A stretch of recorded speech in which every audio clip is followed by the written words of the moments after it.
media friends for coming to our office and attending our immediate press meet or press conference.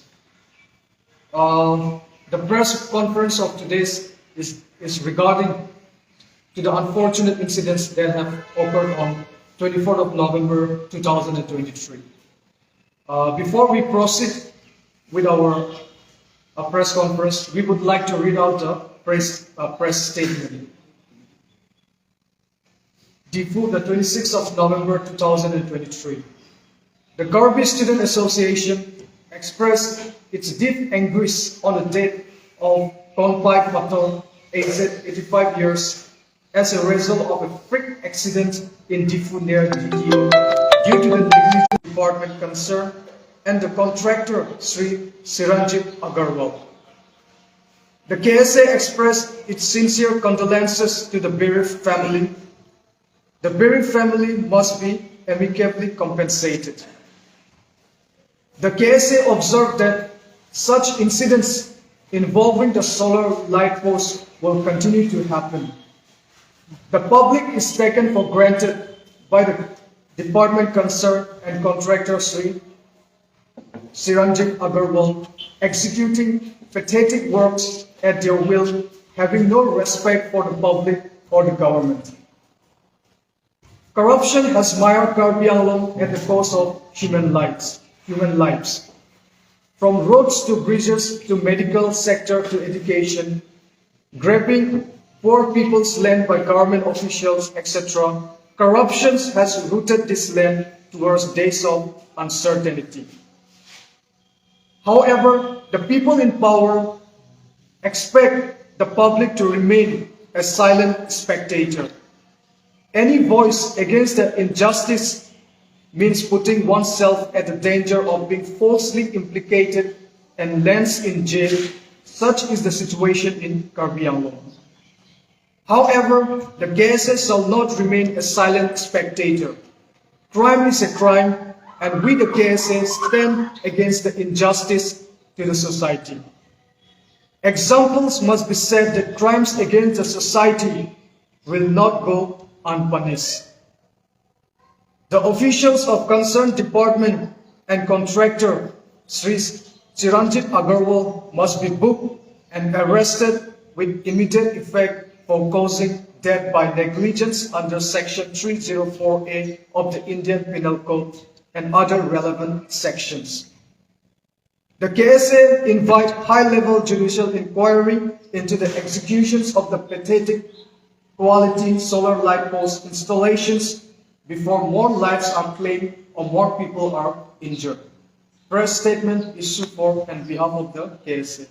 Signed by President Bisnuram Pangchok, Karbi Student Association's Difu District Committee. The people of Karbi Anglong are aware that on 24th of November 2023, late Mr. Konpai Pator, an octogenarian man of 85 years old, was accidentally or unfortunately or tragically caused death due to the poor installations of solar light posts near a DTO office in Difu, Karbi Anglong. This is a very unfortunate incident, and we, the Karbi Student Associations, we express our condolences to the families and also to the bereaved families. So in regard to that, we, the Karbi Student Associations, would like to place some demand on behalf of the family as well as on behalf of the general public of Karbi Anglong. Well, the current incumbent government of Karbi Anglong Autonomous Council, as well as the government of Assam, as well as the government of India, are initiating different and brought multiple developmental projects here in Karbi Anglong to bring all around social and economical development here in Karbi Anglong. So installation of solar power street light was also one of the developmental projects initiated by the Karbi Anglong Autonomous Council and its department. However, due to some uses of substandard quality of materials by the contractor as well as the concerned department personnel have caused a huge concern for the general public. So we therefore, we would like to appeal to the Karbi Anglong Autonomous Council as well as to our government of Assam that to thwart or to prevent such kind of incidents recurring over and over again, we would like to appeal to the Karbi Anglong Autonomous Council to immediately initiate or constitute a judicial inquiry as early as possible to uncover the incidents that have occurred on 24th of November 2023, where Mr. Konpai Pator have lost his life. So we demand a judicial inquiry as early as possible, and also we the Karbi student associations also demand that an immediate action against the contractor, against the alleged contractor must be initiated by the Karbi Anglong Autonomous Council, and also if any department personnel are involved in malpractices, then those persons, those government officials should be booked as per the law constituted by the government. And also, lastly, the demands that we would like to make is that formation of committee to review and reassess the status or the condition of the current street lights here in Diffu. We demand that this should be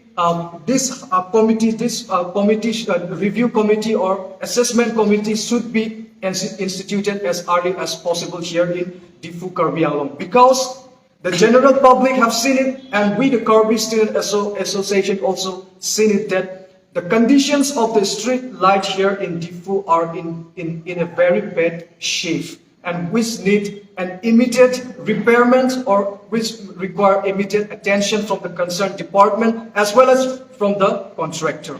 So we appeal to the Karbi Anglong Autonomous Council and also the concerned department to form a committee as early as possible to review and to reassess the conditions of the street light so that we can prevent such kind of unfortunate incidents over and over again here in Diffu as well as in other parts of Karbi Anglong. And also severe and immediate actions need to be taken against the alleged contractor and also to all the department personnel who are involved in the installation of solar power lights here in Diffu, Karbi Anglong. So that is a few of our demands that we would like to make to our Karbi Anglong Autonomous Council and also to the government of Assam. So now we would like to request the family of the victim to share their viewpoint.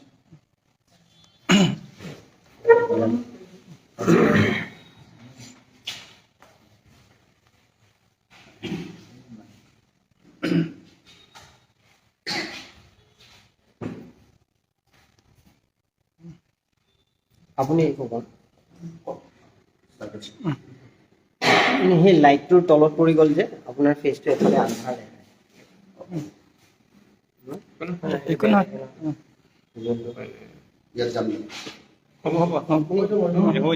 এইখিনিত ইয়ালৈ আহি যাওক না নহ'লে এইখিনিতে আপোনাৰ জেগাতে এইখনৰ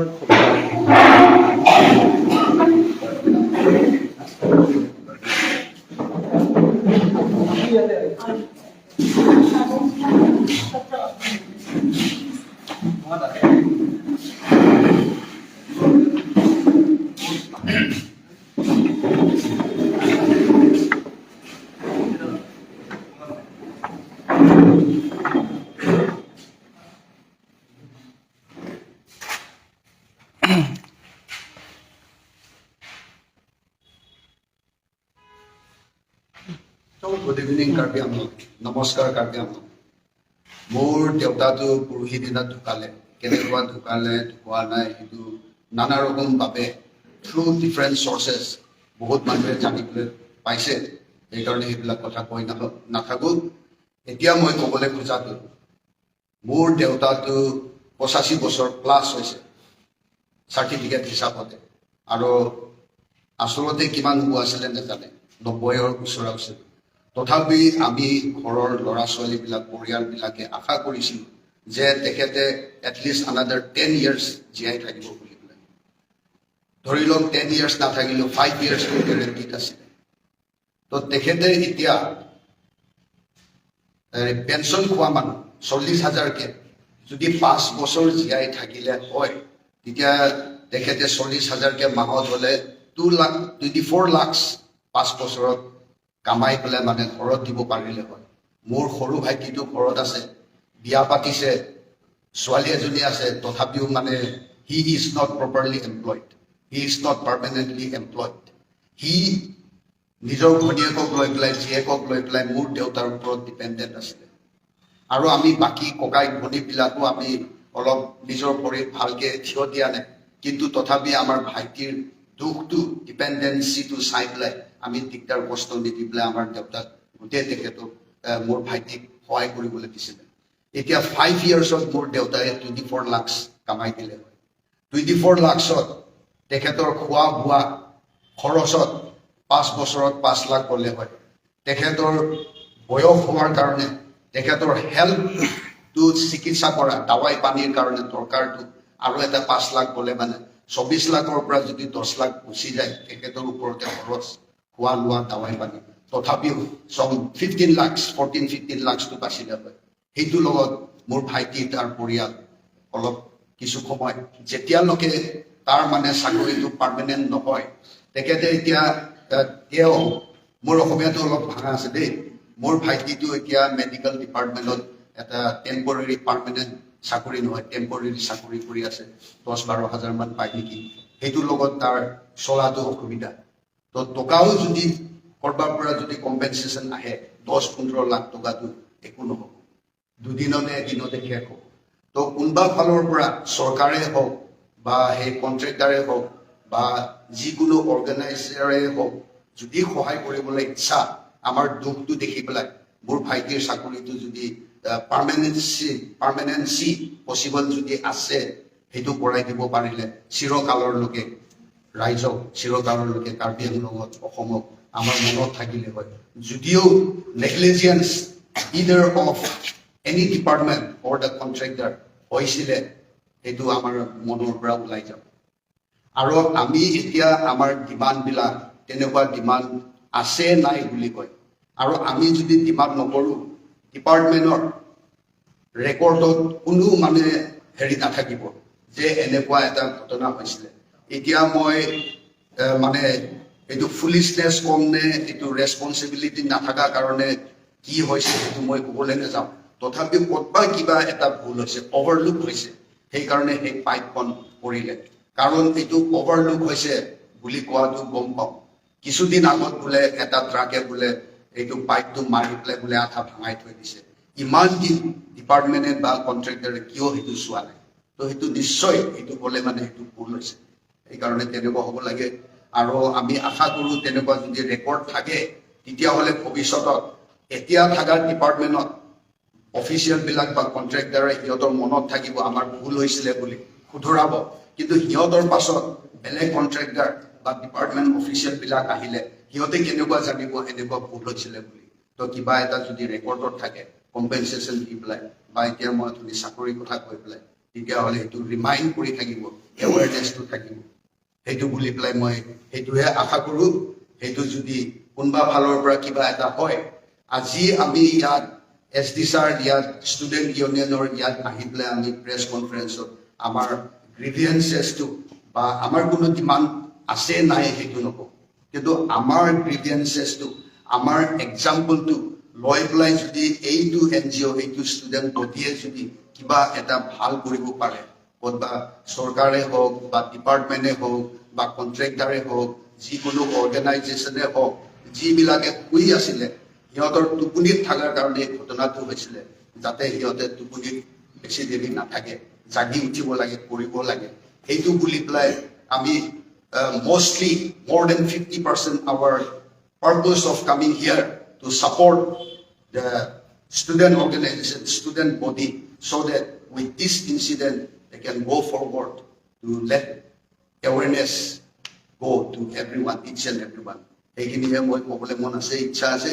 কাৰোবাৰ যদি দয়া আছে, কিবা আছে, মই কথাটো কৈ দিছো।